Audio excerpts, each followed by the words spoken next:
بسم اللہ الرحمن الرحیم صلی اللہ علیہ وآلہ وسلم۔ جس طرح کہ آپ کے علم میں ہے اور آپ کو پتہ بھی ہے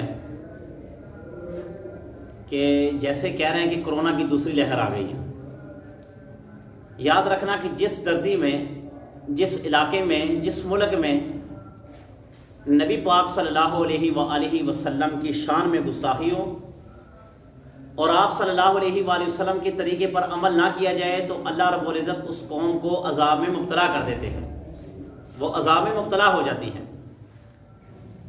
آپ کوئی سا بھی دور اٹھا لیں کہ جب بھی نبی پاک صلی اللہ علیہ وآلہ وسلم کی عزت و عظمت پر بکواسات کی گئی اور ہرزہ سرائیاں کی گئی تو وہ ملک ہو، چاہے وہ علاقہ ہو، کچھ بھی ہو، اس میں پھر عذاب آ جاتا ہے۔ اب دیکھیں یہ کتنا بڑا عذاب ہے، کاروبار بند ہے، اسکول بند ہے، کالج یونیورسٹی یعنی کہ سارے کی تعلیمی ادارے بند ہے، کھانے پینے کی جتنے بھی اشیاء ہے یعنی کہ دن بدن قلت اور مشکلات پیدا ہو رہی ہیں، بڑھتی جا رہی ہیں۔ اس کی وجہ مین کیا ہے؟ مین وجہ یہ ہے کہ جب نبی پاک صلی اللہ علیہ وآلہ وسلم کے طریقے سے ہٹ کر اپنی زندگی گزارنے کی بندہ کوشش کرے۔ اب میں آپ سے پوچھتا ہوں، آپ مجھے یہ بتاؤ یہ کرونا کی ابتدا کب ہوئی ہے؟ اس سے 1 سال ہو گیا کہ جب یہ ایک ملعونہ ناپاکہ مارویہ سرمد نے احتجاج کیا تھا کہ میرا جسم میری مرضی۔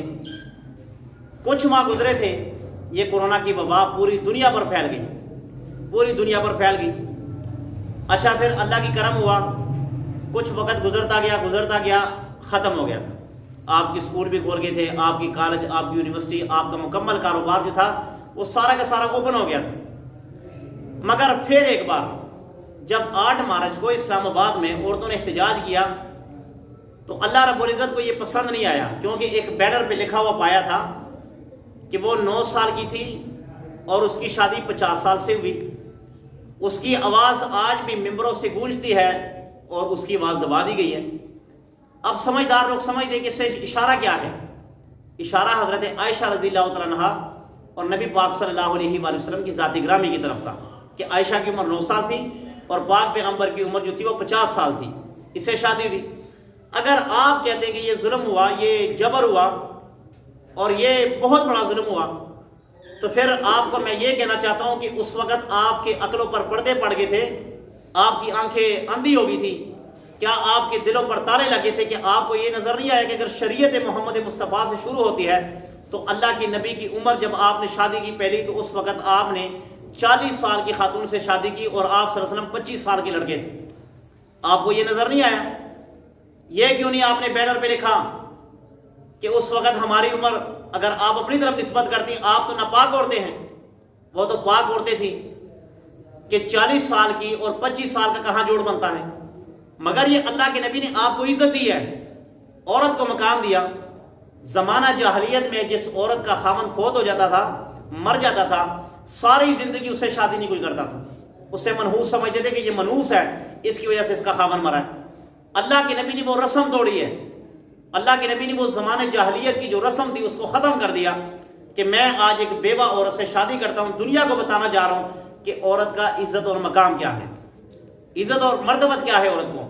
اللہ کے نبی نے تمہیں عزت دی ہے، اللہ کے نبی نے تمہیں معاشرے میں کھڑا کیا، اللہ کے نبی نے معاشرے میں تمہیں ایک وہ والا مقام دیا کہ جو مردوں کو بھی حاصل نہیں ہے۔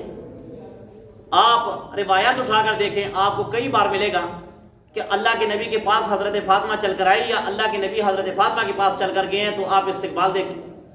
اللہ کے نبی تشریف فرمائے، حضرت فاطمہ اندر آتی ہے، اللہ کے نبی اٹھ کر استقبال کرتے ہیں۔ یہ کیا ہے؟ عورت کو مقام اور عزت ہے۔ اٹھ کر آپ نے استقبال کیا اور آپ کی چادر آپ نے وہ کندھے سے اتاری، اس کو بچھایا، بچھا کر حضرت فاطمہ کو اوپر بٹھایا۔ یہ کیا ہے؟ مقام ہے عورت کو، عزت دی ہے عورت کو۔ اسی طرح ایک جنگ میں اللہ کے نبی خیمے میں تشریف فرما ہے، ایک عورت آتی ہے اور صحابی کو کہتی ہے کہ میں نے اللہ کے نبی سے ملنا ہے۔ کہا تم کون ہو؟ کہا میں ان کی بہن ہوں۔ اللہ کے نبی نے کہا اچھا اس کو اندر آنے دو، ویسے تو میری بہن کوئی ہے نہیں ہے مگر آنے دو اندر۔ اب دیکھیں جیسے وہ خیمے کے اندر داخل ہوئی، اللہ کے نبی اس کو پہچانتے نہیں تھے، اللہ کے نبی ان کو جانتے نہیں تھے، مگر عورت کو عزت اور مقام یہ دیا کہ اللہ کے نبی اٹھے اور اپنے کندھے سے چادر مبارک اتاری، جو چادر جنت کی، میں کہتا ہوں جنت سے بھی افضل وہ چادر ہے، بلکہ میں کہتا ہوں عرش معلیٰ اور مکہ سے بھی افضل وہ چادر ہے جو اللہ کے نبی کے کندھے پر رکھی گئی ہے۔ اب آپ کہو گے وہ کیسے؟ یاد رکھنا حدیث پاک میں ہے، اللہ کے نبی کے بارے میں فرمایا کہ اے نبی، اگر تمہیں پیدا نہ کرنا ہوتا تو ہم نے دنیا اور کچھ بھی نہ ہم پیدا کرتے، ہم جنت کو بھی نہ بناتے، ہم جہنم کو بھی نہ بناتے، ہم لوح محفوظ کو بھی نہ بناتے۔ یہ صرف اس لیے بنایا کہ آپ کو پیدا کیا گیا، آپ کی طفیل ان چیزوں کو پیدا کیا گیا۔ اللہ کے نبی نے وہ چادر اتاری، اس کو بچھایا اور اس عورت کو بٹھایا اور کہا تم کون ہو؟ تو آپ نے فرمایا کہ میں حلیمہ کی بہن ہوں، کہ جو بچپن میں آپ کو کھلایا پلایا کرتی تھی۔ پھر اللہ کے نبی کو یاد آیا کہ ہاں واقعتاً یہ میری بہن ہے۔ اب یہ عزت دی ہے عورت کو، یہ مقام دیا ہے، اور اس سے بڑھ کر مقام یہ ہے کہ اللہ کے نبی کے پاس ایک صحابی ہے، کہا یا رسول اللہ میں بہت گنہگار آدمی ہوں، میرا گناہ اتنا بڑا ہے کہ زمین اور آسمان سے بڑھ کر میرا گناہ ہے۔ اللہ کے نبی نے فرمایا بتاؤ تو صحیح کون سا گناہ ہے؟ کہا یا رسول اللہ میں نے اپنے ہاتھوں سے اپنی بچی کو زندہ درگور کیا، وہ روتی رہی مگر میں نے درگور کر دیا، کیا میری بخشش ہو جائے گی؟ اللہ کے نبی نے یہ واقعہ سنا تو آپ کے آنکھوں سے آنسو مبارک آ گئے، آپ کی آنکھوں سے آنسو چل پڑے، رو پڑے آپ، اور آپ نے اسی موقع پر بیٹھ کر اعلان کیا، عورت کو عزت دینے کے لیے، عورت کو مقام دینے کے لیے، عورت کو مرتبہ دینے کے لیے۔ اللہ کے نبی نے فرمایا کہ آج کے بعد جس کے گھر میں ایک بیٹی ہو، دو بیٹی ہو، تین ہو، چار ہو، جتنی بھی ہو، ان کی اچھی پرورش کرے، ان کی کفالت کرے اور ان کی شادیاں کر دے، تو اللہ کے نبی نے فرمایا جنت میں اور وہ آدمی ایسے ہوں گے جیسے یہ 2 انگلیاں ہیں۔ اب دیکھو یہ نہیں کہا کہ مجھ پر جو درود شریف پڑھے گا وہ اکٹھے ہوں، جو نماز پڑھے گا وہ اکٹھے ہو، جو زکوٰۃ دے گا وہ اکٹھے ہو، جو عمرہ کرے گا، جو حج کرے گا وہ اکٹھے ہو۔ اللہ کے نبی نے فرمایا کہ جو عورت کی اچھی پرورش کرے اس کی شادی کر دے، اللہ کے نبی نے فرمایا جنت میں اور وہ ایسے ہوں گے۔ ہمیں تو احسان مند ہونا چاہیے، چاہے وہ مرد ہے چاہے وہ عورت ہے، کہ اللہ نے ہمیں نبی پاک صلی اللہ علیہ وآلہ وسلم جیسے عظیم نبی سے نوازا ہے، ان کی امت میں ہمیں پیدا کیا ہے۔ آج اگر خدا کی قسم، اللہ کی قسم ممبر رسول پر بیٹھا ہوں، اگر ہم ان کی امت نہ ہوتے، اگر یہ ہمارے نبی نہ ہوتے، تو آج ہم میں سے کوئی کتا، کوئی خنزیر اور کوئی بندر ہونا تھا، کیونکہ جیسے ہمارے گناہ ہیں، جیسے ہمارے گناہ ہیں تو ہمارے گناہوں کے حساب سے ہماری شکلیں بگڑ جاتی تھیں۔ پہلے جو امتیں تھیں وہ گناہ کرتی تھی، ان کی شکلیں بگڑ جاتی تھیں۔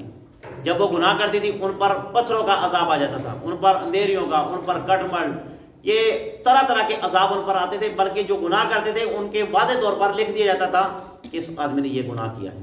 مگر آج ہم سارے گناہ کرنے کے باوجود بھی ہم صحیح بھی ہیں، ہم حاجی بھی ہیں، ہم عالم بھی ہیں، ہم قاری بھی ہیں، کہ ہمارے گناہ اللہ تعالیٰ ظاہر نہیں کرتا کسی پہ۔ ہم جیسے کیسے وہ ہمارے رب کو پتہ ہے یا ہمیں پتہ ہے، مگر دنیا کے سامنے تو ہماری عزت بنی ہوئی ہے، سب کی عزت بنی ہوئی ہے۔ تو یہ کس کا؟ یہ نبی پاک صلی اللہ علیہ وآلہ وسلم کی توفیل اور صدقہ ہے۔ اللہ سے دعا ہے کہ اللہ تعالیٰ ہمیں نبی پاک صلی اللہ علیہ وآلہ وسلم کی عزت و عظمت سمجھنے کی توفیق عطا فرمائے۔ بسم اللہ الرحمن الرحیم، الحمدللہ رب العالمین، والعاقبۃ للمتقین، والصلاۃ والسلام علی سید الانبیاء والمرسلین۔ الہ العالمین جو کچھ کہا سنا اس پر عمل کرنے کی توفیق عطا فرما، نبی پاک صلی اللہ علیہ وآلہ وسلم کے نقش قدم پر چلنے کی توفیق عطا فرما، آپ کی عزت و احترام کرنے کی توفیق عطا فرما۔ الہ العالمین یہ جو وبا ہے کرونا کی، اللہ اسے ہمارے ملک پاکستان اور تمام کی تمام مسلمانوں کو محفوظ فرما۔ الہ العالمین ملک پاکستان کی حفاظت فرما، خصوصاً بالخصوص جتنے بھی مسلمان ہیں اللہ سب مسلمانوں کی مدد فرما، آمین برحمتک۔